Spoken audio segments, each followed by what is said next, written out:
আজকে তোমাদের সাথে শেয়ার করব ভিন্ডির একটা নতুন রেসিপি। এই রেসিপিটা ভাত, রুটি, পরোটা সবের সাথে কিন্তু খেতে অনেক মজা লাগবে। আর বাড়ির মানুষের জিজ্ঞাসা করবে কি দিয়ে এটা বানিয়েছো, এতটা টেস্টি হয়। দুর্দান্ত স্বাদের ভেন্ডির recipe. Back to my channel Rupa Malakar ব্লগের তরফ থেকে তোমাদের অনেক অনেক ভালোবাসা। যে যেখান থেকে দেখছো ভিডিওটা প্লিজ লাইক দিয়ে ফুল ভিডিও থাকার জন্য তোমাদের কাছে অনুরোধ রাখলাম। আর যারা আমার ভিডিওটা নতুন দেখছো প্লিজ একটা সাবস্ক্রাইব করে আমার পাশে থেকো, আমি অবশ্যই তোমাদের পাশে আছি। এখানে লাগছে আমার একটি টমেটো, আদা লঙ্কা পেস্ট, আলু, আর লাগছে ভেন্ডি। ভেন্ডি রেসিপিটা তোমরা যদি এইভাবে বাড়িতে বানাও তোমাদের বাড়ির মানুষেরা কিন্তু একবার বানিয়ে দিলে বারবার খেতে চাইবে। ভেন্ডির তো তোমরা অনেক রকম রেসিপি বানিয়ে খেয়েছো, তবে একটিবার হলো আমার মতো ভেন্ডি রেসিপি বানিয়ে খেয়ে দেখো। আর তোমাদের সুন্দর সুন্দর কমেন্ট দ্বিতীয় দিন একটা ভিডিও করা কিন্তু উৎসাহ তোমরাই আমার বাড়িয়ে দাও। আমি নিয়েছি একটি আলু, 250 ভেন্ডি। এখানে বেশি ভেন্ডি নিয়ে নিই কারণ আমার বাড়িতে আমি একাই ভেন্ডি খাই। তবে তোমাদের যেরকম প্রয়োজন তোমরা সেরকম ভেন্ডি এখানে ব্যবহার করবে। এখানে দেখো ভেন্ডি কেটে নিয়েছি, আলুটা জলে রেখে দিয়েছি যাতে আলুটা কালো না হয়। আর লেগেছে এখানে বেসন। দেখতেই পাচ্ছ সমস্ত উপকরণ কিন্তু আমি এখানে রেডি করে নিয়েছি। অফ ক্যামেরায় আমি ভেন্ডি, আলু, টমেটো সবই কেটে নিয়েছি। আর মশলাটাও পেস্ট করে নিয়েছি, কেন তোমাদের কাছে যতটা পারি ছোট করে ভিডিওটা শেয়ার করার চেষ্টা করি যাতে তোমরা স্কিপ করে আমার ভিডিওটা না দেখো। কম বেশি সবাই ভেন্ডি, আলু এগুলো তো কাটতে জানোই, তাই আজকে ক্যামেরাতে তোমাদের সাথে শেয়ার করলাম না। অফ ক্যামেরায় কিন্তু আমি সব জোগাড় করে নিয়েছি। এখন বসিয়ে দিলাম কড়াই দিয়ে দিলাম বেসনটা একটু কড়াইয়ে নেড়ে নেব। কাঁচা বেসন দিলে কিন্তু তরকারিতে একটা গন্ধ আসবে আর ভালো স্বাদ হবে না। তার জন্য দেখো আমি কিন্তু কড়াইয়ে বেসনটা ভালোভাবে একদম নাড়িয়ে নিলাম। বেসনটা কিন্তু আমার ভালো মতো ভাজা হয়ে গেছে। আর বেসন ভাজার সেন্টটা অনেকটা সুন্দর আসছে। দেখো বেসনটা কত সুন্দর ভাজা হয়ে গেছে। সেই কড়াইয়ের মধ্যে দিয়ে দিলাম আমি এখানে সর্ষের তেল। আর তোমরা এখানে সাদা তেলও ব্যবহার করতে পারো, তবে আমার কাছে সর্ষের তেলের কিন্তু বেশি টেস্টি লাগে, তাই আমি সর্ষের তেলের তরকারি বেশি রান্না করি। এখন এখানে দিয়ে দিলাম সর্ষের তেল। আলুটা এবার আমি একটু ধুয়ে নিচ্ছি, তবে অফ ক্যামেরায় আমি 3 থেকে 4 বার ধুয়ে নিচ্ছি। এখন তোমাদের সাথে শেষবার আমি একটু শেয়ার করে দেখালাম।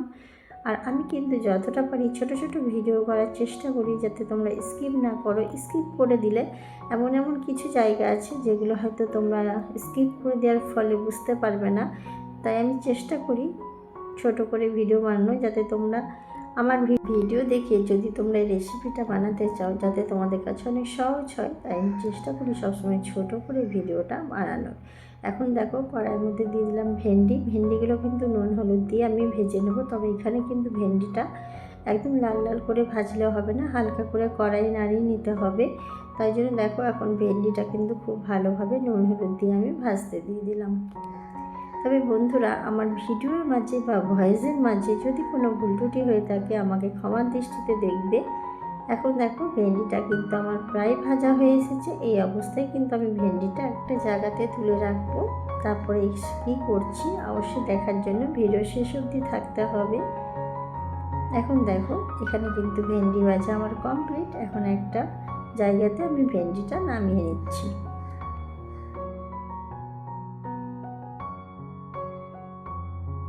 ভেন্ডি ভাজা কড়াইয়ের মধ্যে আবার দিয়ে দিলাম সামান্য সরষের তেল। এখানে ফোড়নে দিলাম একটা শুকনো লঙ্কা, আর দিলাম সামান্য পরিমাণের গোটা জিরে, আর দেব সামান্য পরিমাণের এখানে আমি সরিষা। তবে সরিষা যদি তোমরা না পছন্দ করো বা তোমাদের খেতে সমস্যা থাকে অবশ্যই স্কিপ করতে পারো। এখানে দিয়ে দিলাম নুন হলুদ দিয়ে কিন্তু আলুটাকে আমি ভালোভাবে ভেজে নেব।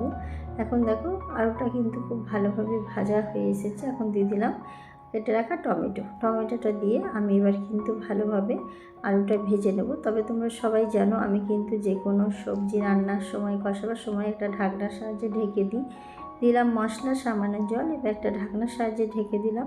কিছুক্ষণ পর ফিরে এলাম। আমার দেখো এখানে কিন্তু জলটা অনেকটা টেনে নিয়েছে, এখানে আলুটাও কিন্তু আমার অনেকটা সেদ্ধ হয়ে গেছে।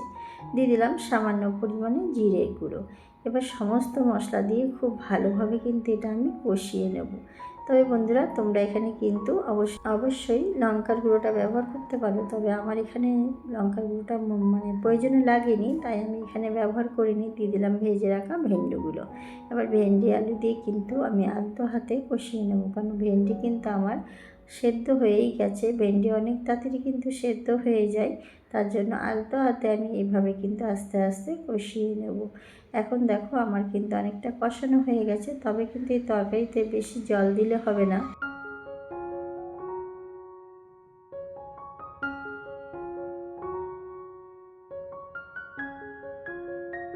এখন এখানে দেখো আমি জল অ্যাড করে দিচ্ছি, তবে দেখতেই পাচ্ছ খুব একটা জল দেবো না, একদম সামান্য জল দেবো, কারণ এটা একদম মাখা মাখা হবে। তবে একটা ঢাকনার সাহায্যে কিছুক্ষণ ঢাকা দিয়ে রেখে দিলাম। তবে আলু ভেন্ডি আমার সেদ্ধ হয়ে গেছে, তবে একটু ঢাকা দিলে তরকারিটা খেতে অনেকটা টেস্ট লাগে, তাই সামান্য ঢাকা দিয়ে রাখার পর দেখো এখন আমি একটা খুন্তির সাহায্যে এইভাবে আমি নাড়ি চাড়িয়ে নিলাম।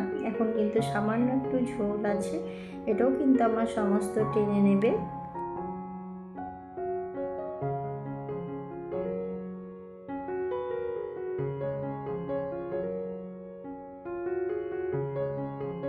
শেষে আমি ভেজে রাখা বেসনগুলো এখানে অ্যাড করে দিলাম। এবার বেসনগুলো দিয়ে খুব ভালোভাবে আলতো হাতে আমি কিন্তু পুরো তরকারির সাথে খুব আলতো হাতে কিন্তু আমি মিশিয়ে নেব। তবে বন্ধুরা একটি বার হলো আমার মতো বাড়িতে রেসিপিটা বানিয়ে খাবে, দুপুরের ধোঁয়া ওঠা ভাতের সাথে কিন্তু অনেকটা ভালো লাগবে, আর রুটি পরোটা লুচি সবের সাথে কিন্তু খেতে অনেকটা ভালো লাগবে। দেখো এখানে কিন্তু এবার আমার তরকারিটা একদম হয়ে এসেছে। এখানে তরকারিতে কোনো গরম মশলা বা ভাজা মশলার প্রয়োজন পড়বে না। এখানে কিন্তু এইভাবেই তরকারিটা আমি এখন সার্ভ করে নেব।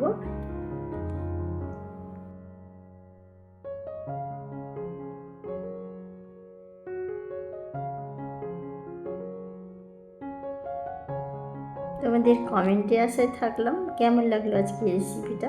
একটি কমেন্টে অবশ্যই তোমাদের মূল্য মতামত জানিয়ে যাবে, আর একটিবার হলো বাড়িতে ট্রাই করে দেখবে। এই রেসিপিটা খেতে কিন্তু দুর্দান্ত স্বাদ হয়। আজকের মতো এখানেই বিদায় নিলাম। সবাই ভালো থেকো, সুস্থ থেকো। কালকে আবার একটা নতুন রেসিপির সাথে তোমাদের সাথে দেখা হবে।